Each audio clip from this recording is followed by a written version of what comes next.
వి gold trusted gold buyers. మీరు తాకట్టు పెట్టిన బంగారాన్ని విడిపించి ఈ రోజు ఉన్న మార్కెట్ ధరకు కొనబడను. మీరు ఇందాక దేవుడిని నమ్ముతున్నాను అన్నారు. ఇప్పుడు చెప్తున్న స్టోరీస్ థియరీస్ అన్ని నేను అదే చెప్తున్నా. నేను దేవుడిని నమ్ముతున్నాను ఎప్పుడు చెప్పాను, ఒక సృష్టి క్రియేట్ చేసింది ఒక ఆస్పెక్ట్, కానీ ఆ సృష్టికి మనం బతుకున్న దానికి సంబంధం లేదు. అందుకని నేను బాలాజీ గుడికి వెళ్ళి కొబ్బరికాయ కొడితే నాకు వస్తుందని నేను నమ్మను. ఇప్పుడు అర్థమైంది. మీరు బ్రహ్మని నమ్ముతారు కానీ విష్ణువుని శివుడిని నమ్మరు. ఎందుకంటే బ్రహ్మ సృష్టికర్త, ఓకే, బ్రహ్మ అని పేరు పెడితే ఓకే. విష్ణువుని శివుడిని నమ్మరు. అంటే ఒక ప్రిజర్వర్, ఒక డిస్ట్రాయర్ లాంటి ఒక రెండు మైథలాజికల్ క్యారెక్టర్స్. ఇప్పుడు అదే మీ మైథలాజికల్ క్యారెక్టర్స్ అనేది కరెక్ట్ వర్డ్. అది ఎలిమెంట్స్. ఇప్పుడు నాకు స్వామి అయ్యప్ప ఉంది. ఇప్పుడు విష్ణువు ఒక దేవత రూపంలో వెళ్ళి వాళ్ళు ఆ మర్దన చేస్తూ ఉంటే తనని చూసి మోజుపడి శివుడు had sex with that. That is Ayyappa story what I heard, you know. So అంతకన్నా రిడిక్యులస్ ఎలిమెంట్ అని దాన్ని చూసి, అంటే ఇప్పుడు మీరు ఏదైనా చూడండి దేవుళ్ళ స్టోరీస్, మీరు డీప్గా వెళ్తే మీరు అసలు ఆశ్చర్యం వేసేస్తుంది. అసలు అలాంటి స్టోరీ అంటే వాళ్ళకి తెలుసా తెలియనా అది ఇగ్నోర్ చేస్తారా. ఇప్పుడు బాలాజీ స్టోరీ ఉంది. ఓకే, బాలాజీ వచ్చే ముందు ఇంకొక చిన్న ఎగ్జాంపుల్ చెప్తాను. నేను ఒక ట్విట్టర్లో ఒక ట్వీట్ పెట్టాను గణపతి టైంలో. పురాణాల గురించి మనం ఎలాగో మళ్ళీ మాట్లాడతాం. ఐ థింక్ ఇట్స్ ఇన్ దేవుడు కాన్సెప్ట్ వాట్ ఐఎమ్ టాకింగ్. అంటే నేను అనేది దేవుడు అంటే ఏంటి, మనం భగవంతుడిలా కొలిచి పూజలు చేసి తన మొలాన మనకు వచ్చేస్తున్నాయి అనే దాంట్లో వాళ్ళందరి డెఫినేషన్ ఉంటుంది. అవును, బ్రహ్మ అనేది ఒక కాన్సెప్ట్, కానీ బల్క్ ఆఫ్ ద పీపుల్ దేవుడిని పూజిస్తారు, వినాయకుడిని పూజిస్తారు, బాలాజీని పూజిస్తారు, అయ్యప్పని పూజిస్తారు. So I think they are in the same category.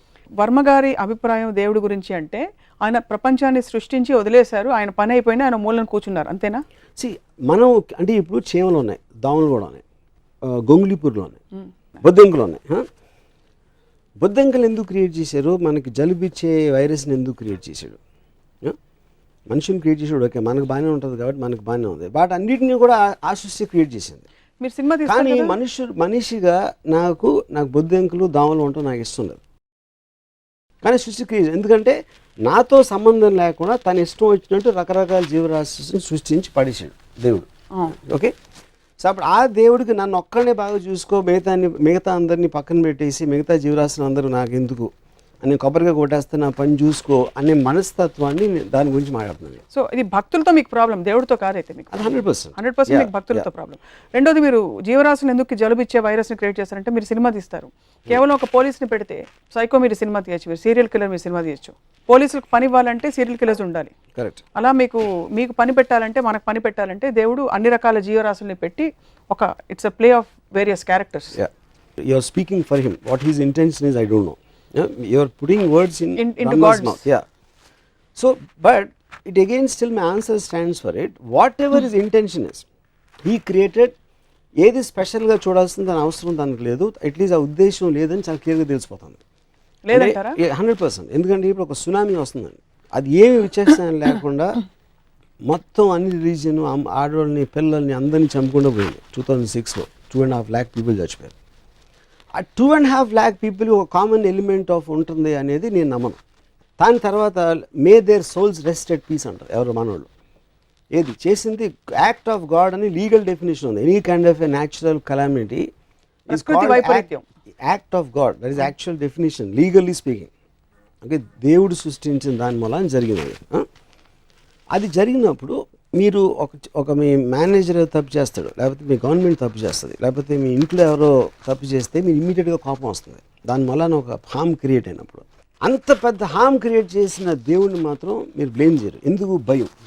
ఎందుకంటే మీకు ఆఫీస్లో మేనేజర్ మారితే ఇంకోటి వస్తాడు, గవర్నమెంట్ మారితే ఇంకో గవర్నమెంట్ రావచ్చు, కానీ దేవుడు మారితే ఇంకెవడో రాలేడు. కాబట్టి ఆ ఒక్క హోప్ ఉండాలి. కాబట్టి భయంతో దేవుడిని మాత్రం ఎప్పుడు బ్లేమ్ చేయరు. సో నేను మళ్ళీ నేను చెప్పేది ఏంటంటే, దేవుడు అనేది క్రియేటర్. మీరు బ్రహ్మ అనండి, దేవుడు అనండి, ఏదన్నానండి, that is not to be debatable. Because ఏదో ఒకటి క్రియేట్ చేసి ఉండాలి. వాట్ ఎవర్ దానికి షేప్ ఉందా, ఫామ్ ఉందా, whatever the scientific origin అనేది, all of them are coming under one definition. నమ్మే వాళ్ళ గురించి మాట్లాడుతాను. So that is what I'm saying. I don't believe in the devotees aspect. వాళ్ళకి ఏం అర్థం అవుతుంది దాని గురించి. భక్తులు దేవుడితో పెట్టుకునే ఈక్వేషన్ మీద మీకు చిరాకేస్తుంది. చిరాకు is not the right word. I find it funny. మీరు ఎలాంటి ఈక్వేషన్ పెట్టుకుంటారు దేవుడితో? ఎప్పుడైనా అసలు తలుచుకుంటారు? అబ్సల్యూట్గా. బికాజ్ ఐ స్ట్రాంగ్లీ నేను బిలీవ్ చేస్తాను దేవుడి స్కీమ్లో నేను లేను. మీరు లేరు. లేను దేవుడు నేను మిమ్మల్ని లేను చూస్తున్నాడా లేకపోతే కాదు, క్వశ్చన్ అది కాదు. Is too big. అంటే ఇట్ ఎలా ఉంటుందంటే, అది ఇప్పుడు ఇక్కడ చీమలు తిరుగుతూ ఉంటాయండి. ఆ చీమలు మ్యాక్సిమం నేను నడిచేటప్పుడు నాకు కనిపించకపోతే తొక్కి వెళ్ళిపోతాను, లేకపోతే చీపుతో ఊడ్చేస్తాను. దానికన్నా నాకు చీమలకి ఏం కనెక్షన్ లేదు. చీమ గురించి నేను ఆలోచిస్తున్నాను అనుకుంటే ఎంత మూర్ఖత్వమో, ఏ మనిషి కూడా దేవుడు నా గురించి ఆలోచన అంతే మూర్ఖత్వం. you feel God doesn't think about you. No. But I asked you, do you think about God? No, I don't think about God for the same reason. Because I am not in the scheme of things of God. నన్ను హామ్ చేసే శక్తి దేనికున్నా అది నాకు God. నాకు for example, నేను ఒక ఆఫీస్లో పనిచేస్తాను. నా మేనేజర్ నా జీతం పెంచేంత ఇది ఉంటే నా మేనేజర్ నాకు దేవుడు. రేపు పొద్దున్న ఎవరో నన్ను హామ్ చేస్తే, whoever is more powerful than me, they are gods. In that particular situation, In that particular situation, context లో. మరి పర్లేదు, దేవుడు మీకు చాలా యాక్చువల్లీ గొప్ప ఫిలాసఫీ. ఎందుకంటే దేవుడు మనిషి రూపంలో వచ్చి అనేక విధాలు హెల్ప్ చేస్తాడని కూడా అంటారు. సో రేపు గబుక్కుమని మీరు ఎక్కడైనా వరదల్లో చిక్కుకుపోతే మీకు ఎవరైనా బోట్ పంపిస్తే బోట్ నడిపేవాడు దేవుడు మీకు. మరి అలా చేసినోడు చాలా మంది ముంచి చంపేస్తాడు. దాని సంగతి ఏంటి? అది వాళ్ళు చూసుకుంటారు కదా. చూసుకుంటూ క్వశ్చన్ కాదు. ఇప్పుడు ఆ బిలీఫ్ తోటే మమ్మల్ని చేస్తాడన్న బిలీఫ్ తోటే అందరూ చేస్తారు. నేను అలాంటి దాంట్లో నేను టైం వేస్ట్ చేయను. నా కెపాసిటీలో నేను చేయగలిగితే చేస్తాను, కానీ ఎవడో వచ్చి ఏదో చేస్తాడు అనేది నేను నమ్మను. అది నేను చెప్పేది. చాలామంది చాలా బలమైన వారి అనుభవాలని పబ్లిక్గా చాలాసార్లు చెప్పారు, పుస్తకాలు రాశారు. దట్ నాకు దేవుడు కనిపించాడు, నేను ఇలా కోరుకుంటే ఇలా అయింది నాకు, లేకపోతే నేను ఇలాగా 7 వారాలు ఉపవాసం ఉన్న తర్వాత దేవుడు నాకు ఇలా మార్పు వచ్చింది. వాటన్నిటిని ఎలా ఎక్స్ప్లెయిన్? ఇప్పుడు మా కజిన్ ఒకడు నాకు చెప్పాడు, రాము అంతకుముందు నేను నమ్మేవాడిని కాదు. ఒకరోజు నేను సముద్రంలో ఈత కొడతా ఉంటే ఆల్మోస్ట్ చచ్చిపోయాడిని. లోపల కరెంట్ లాక్కి వెళ్ళిపోతుంది. మళ్ళీ సడన్గా ఏదో మిరేకిల్ జరిగి నేను బయటకు వచ్చేసాను. అప్పటి నుంచి భక్తుడిని అయిపోయాను అన్నాడు. అప్పుడు నేను ఆడితే ఏమన్నానంటే, అప్పుడు వాళ్ళు నోటి దగ్గర కూడి చెడగొట్టినందుకు చేపలని నాస్తికులు అయిపోవచ్చా అన్న. ఎందుకంటే నువ్వు చచ్చిపోయింటే ఆ చేపలు నేను తినేసి, చేపలు కూడా జీవులే, అవి కూడా భగవంతుడే సృష్టించాడు. అలాంటప్పుడు నువ్వు నోటి దగ్గర కూడి తీసేసినట్టే కదా దేవుడు నేను బతికేసి. సో నీకు పార్షియాలిటీ చూపించి వాళ్ళకి అన్యాయం చేసినందుకు ఆ చేపలని నాస్తికులు అయితే కరెక్టా అన్న.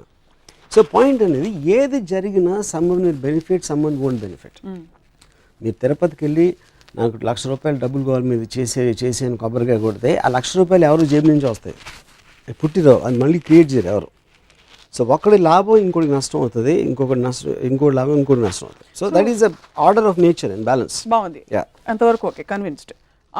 ఎవరికి లాభం ఎవరికి నష్టం అనే అంశాన్ని వాట్ గవర్న్స్ ఇట్ మీ దృష్టిలో?